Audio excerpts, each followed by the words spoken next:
Please listen carefully.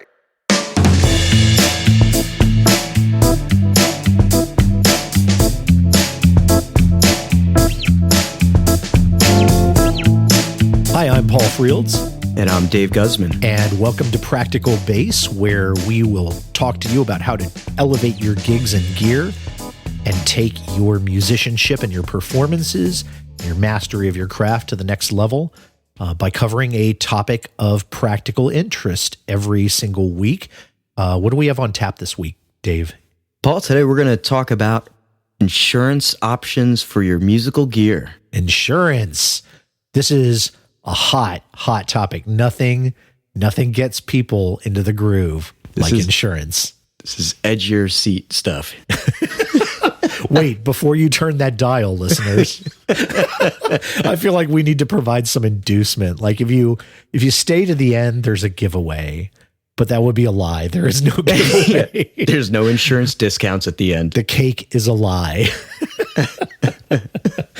No, but seriously. Okay. So the topic does seem like a dry one. We're not going to cover all the ins and outs of insurance here. We are neither insurance salesmen, nor I think are either of us passionate about insurance.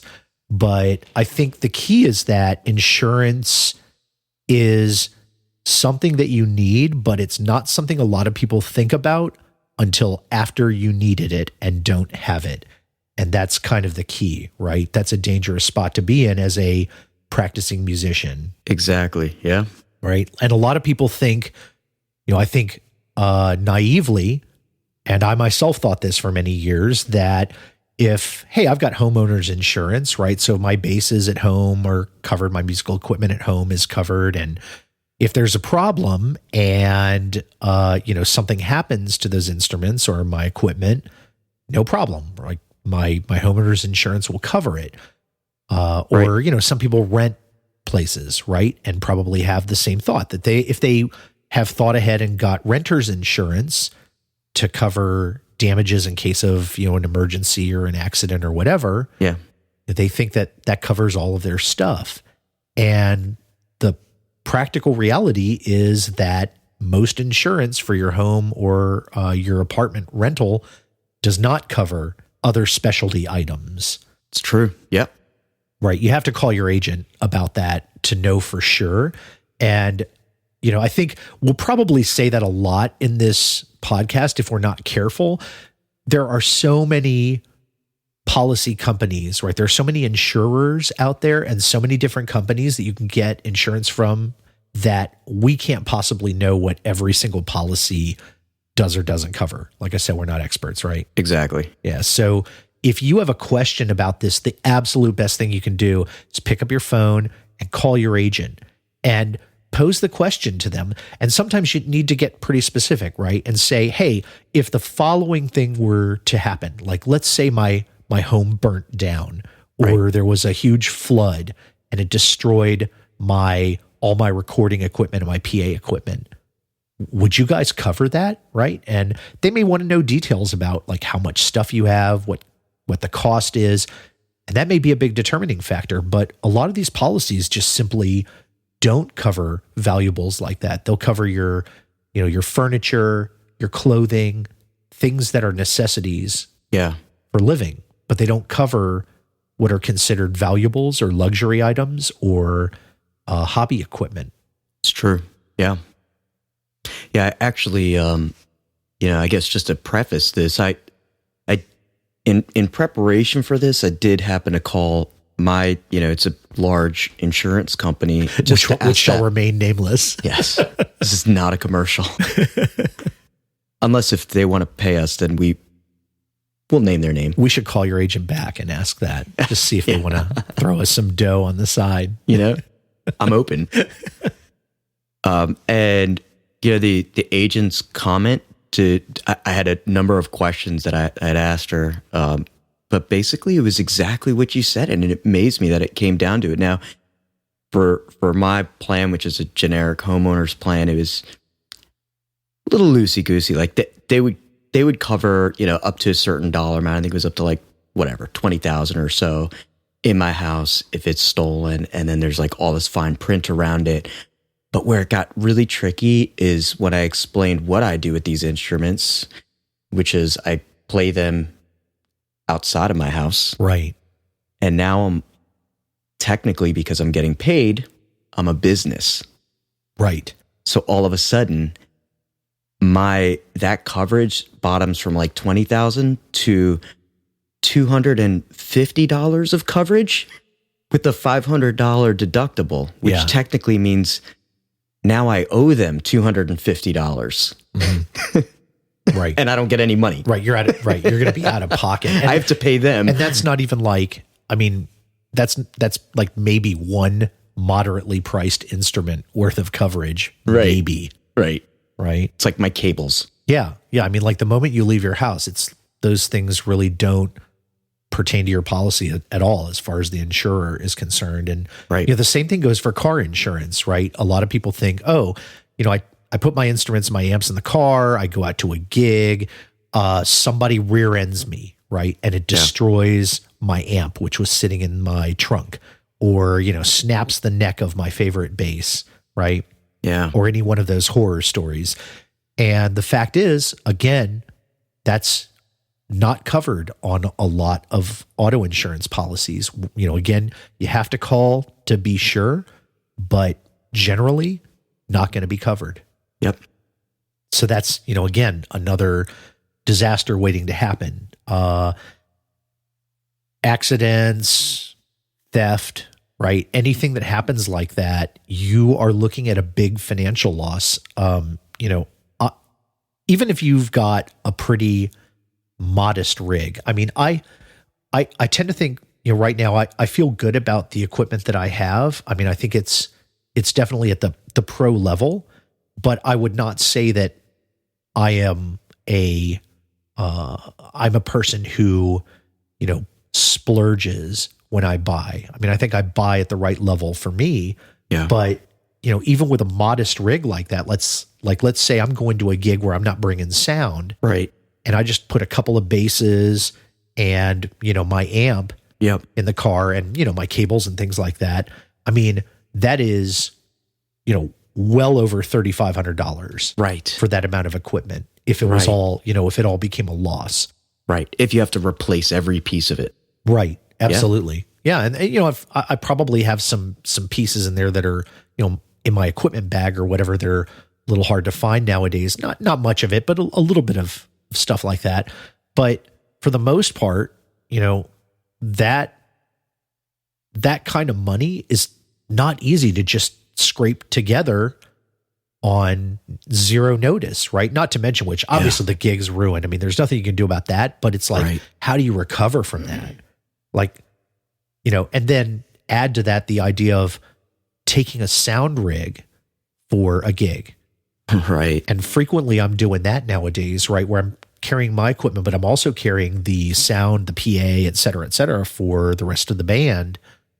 And now you're talking, I mean, I'm probably into like the $15,000, total, like sitting in the car. Now it's serious, right? Which is in cases where these things do happen, it's because they're all in one location. Right. Everything's there and everything's at risk in one place. Right. And, I imagine you're probably in the same. Yeah. I mean, boat. I don't, right now with the projects that I'm running, I'm not supplying much in regards to the overall sound, but just my rig alone is right around there between 3,000 to 4,000. Yeah. And it's not, over the top. It's just when you tally everything up, it adds up. It does. Yeah, it really does. I mean, you add in cables and, a cable tester and, various accessories that you have in your bag. I add in like the fact I'm bringing my tablet is coming with me for, charts or whatever, couple basses, some pedals, an amp, pedals. Yeah.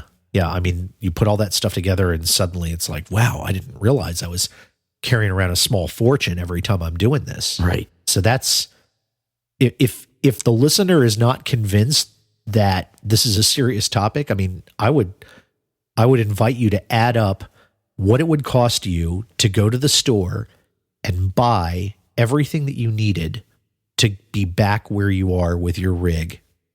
Yeah. Just go, even like seriously, like stop the podcast, take 5 minutes and do that. Just like look up in a catalog or go to Sweetwater or one of these places online. That was not a ad placement, by the way, just came to mind.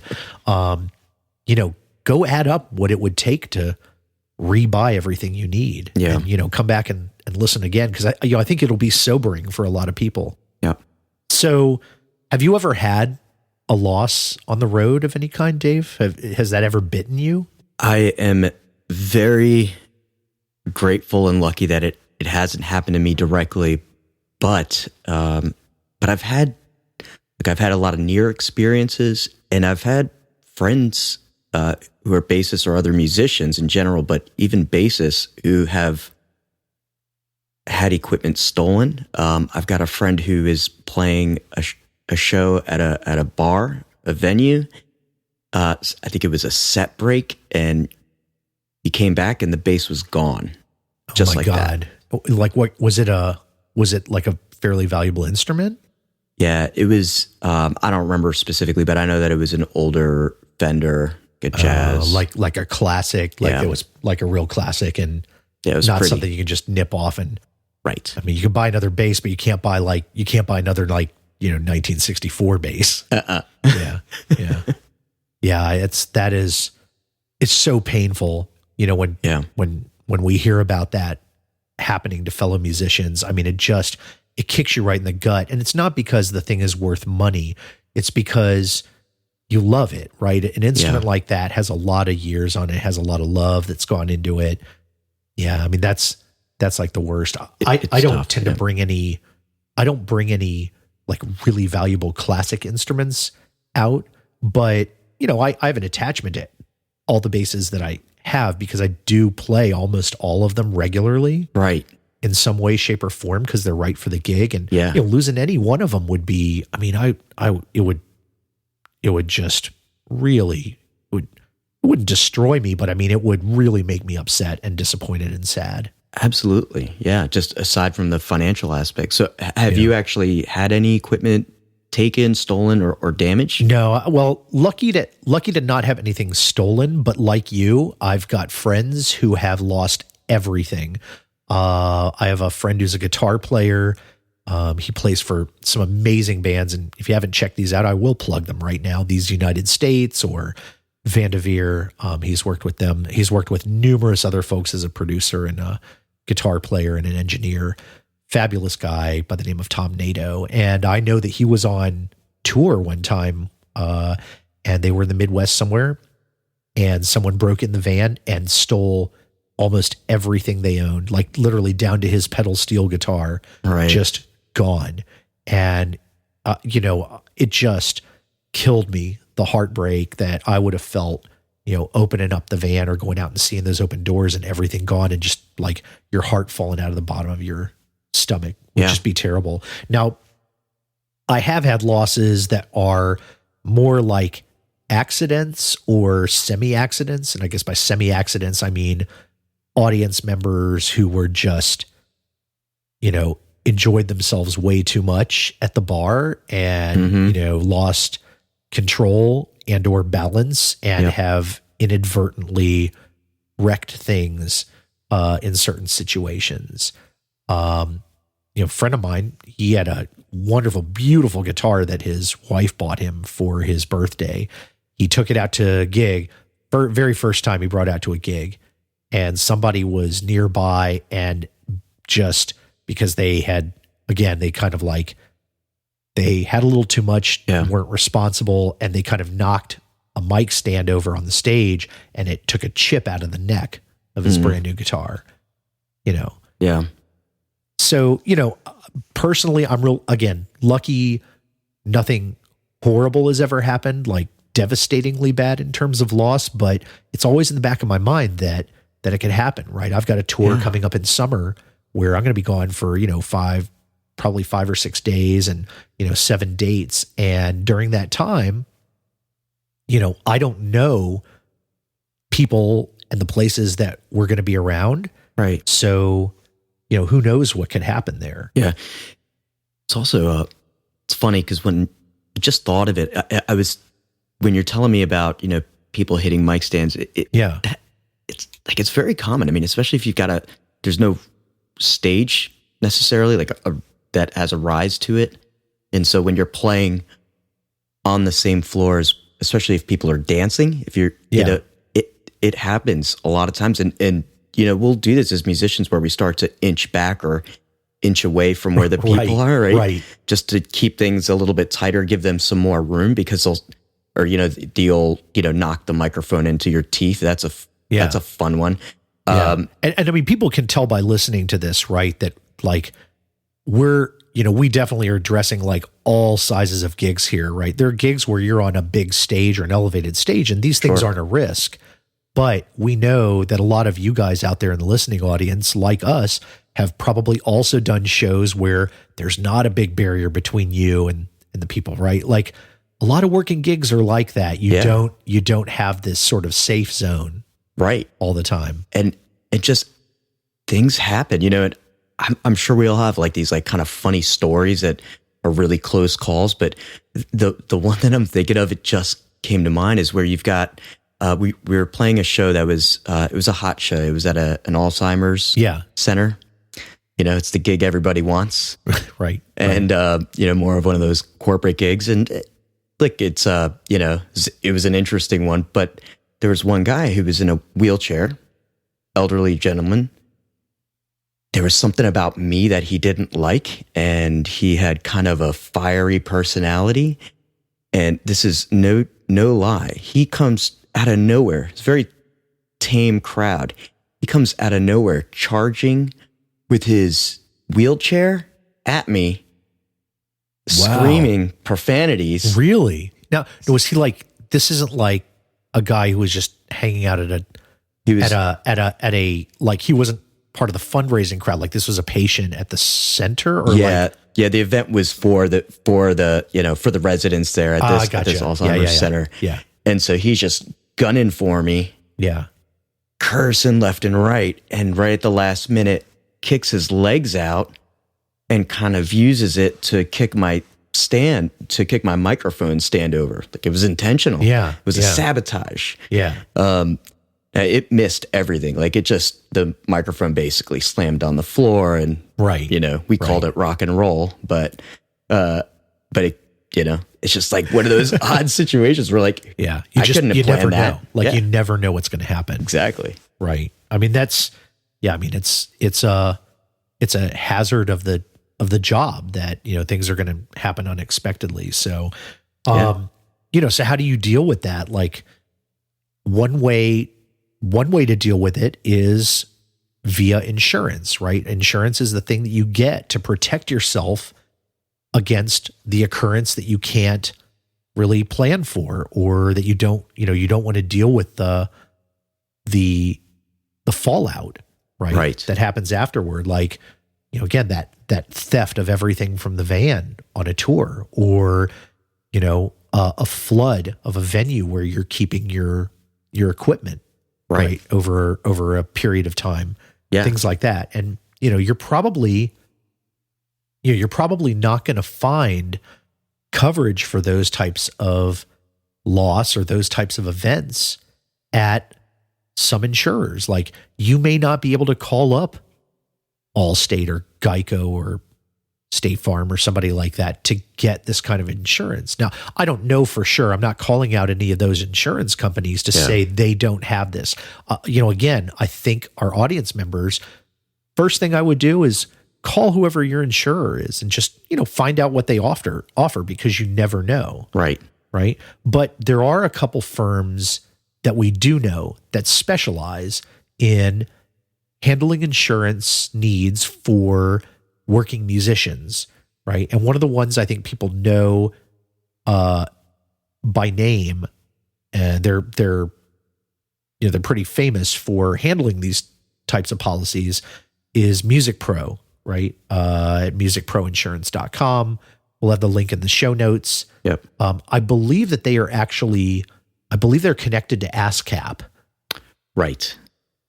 And, I'm not exactly sure how that business connection works, but I believe there is some connection between them and ASCAP. And, Music Pro has been in the business for, decades at this point, and they will insure, working musicians of all types. So you don't need to be super famous to get a policy through them. Yeah. Once again, Dave and I are not here to be commercials for these services that you hear. These are just places that we found while we were doing some research and asking around and calling people and, interviewing musicians that we know and finding out what they do. Right. I think there's another one in the UK that's like this too. Right. Yep. Yeah. There's a couple of names, if you search out, Anderson Group was another agency. I mean, they're affiliated with other insurance firms, but there are places to go, but those are your biggies, I think. Right. And I think in the UK, there's one called Alliance. I don't know if we have any listeners who are, on the other side of the pond, but I think Alliance covers musicians in the UK, abroad. And again, these are specialty firms. The prices that I saw differed a bit from firm to firm, but for an average of like $40,000 or $50,000 of equipment, which probably is good coverage for your average like 4-piece working band. Like that'll cover everybody's instruments, your PA system, et cetera, right, on a an average gig or on a tour or whatever the case might be. And I think that ran about $250 a year. Yeah.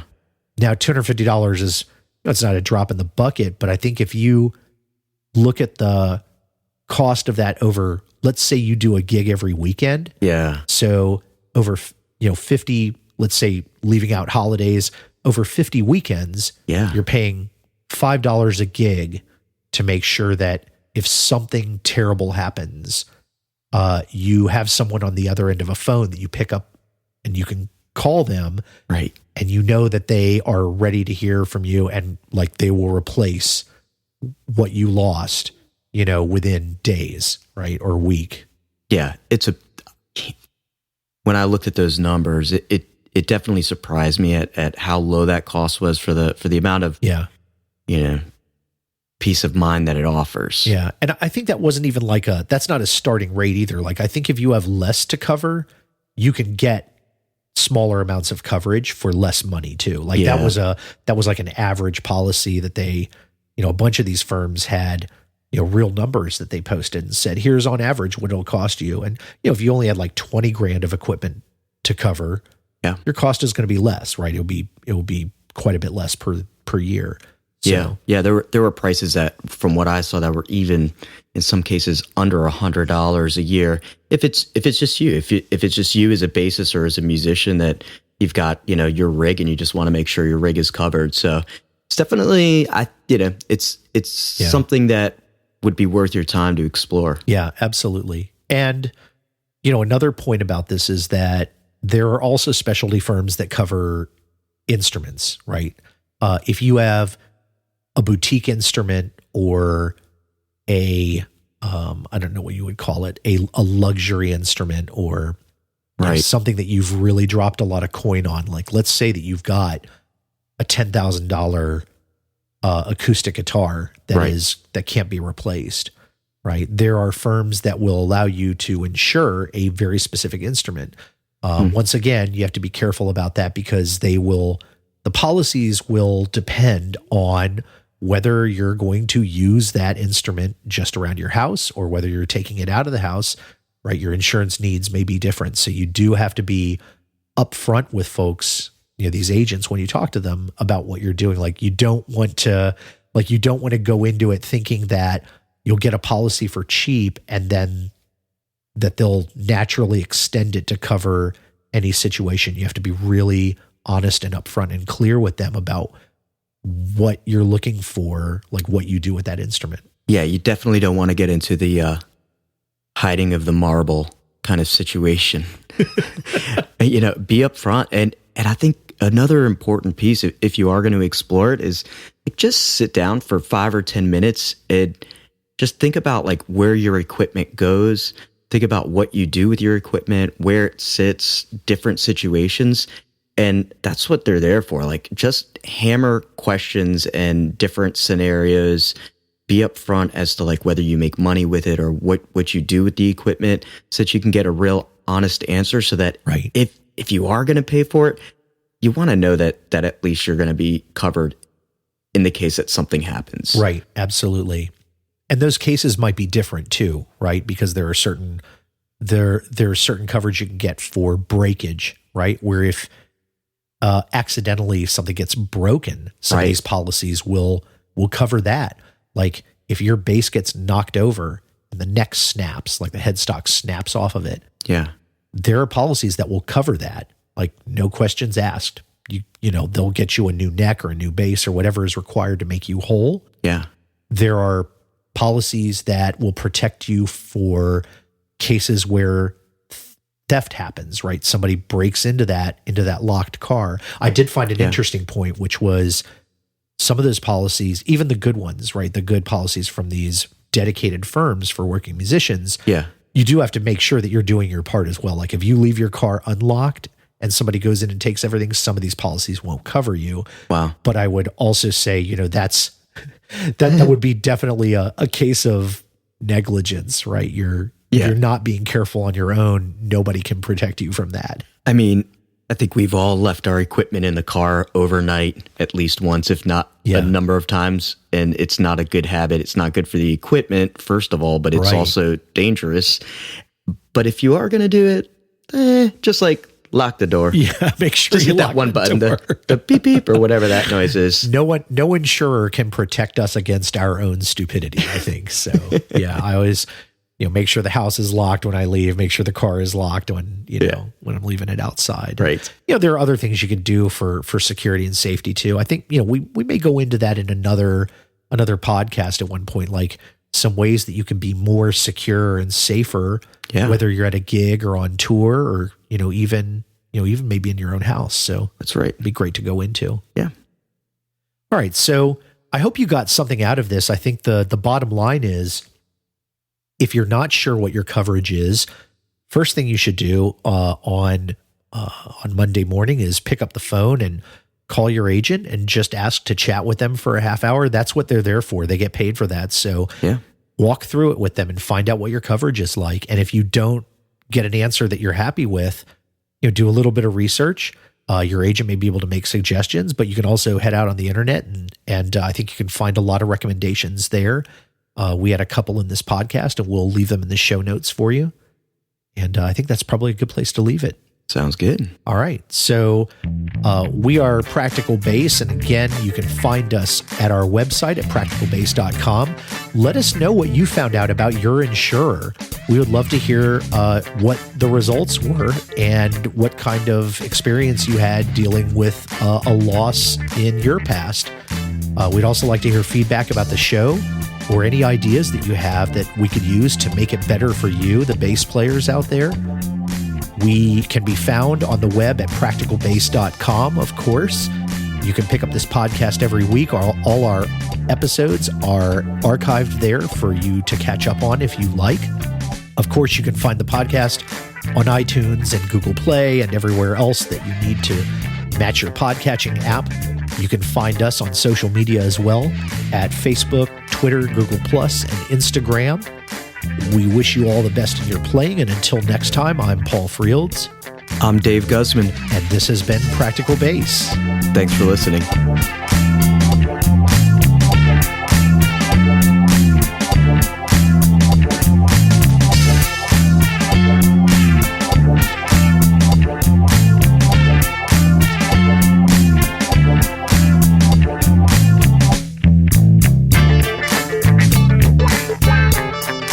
Just making people aware that it's available. Yeah. Right? Yeah. We'll just be us. We're just going to be us. Two guys talking about insurance.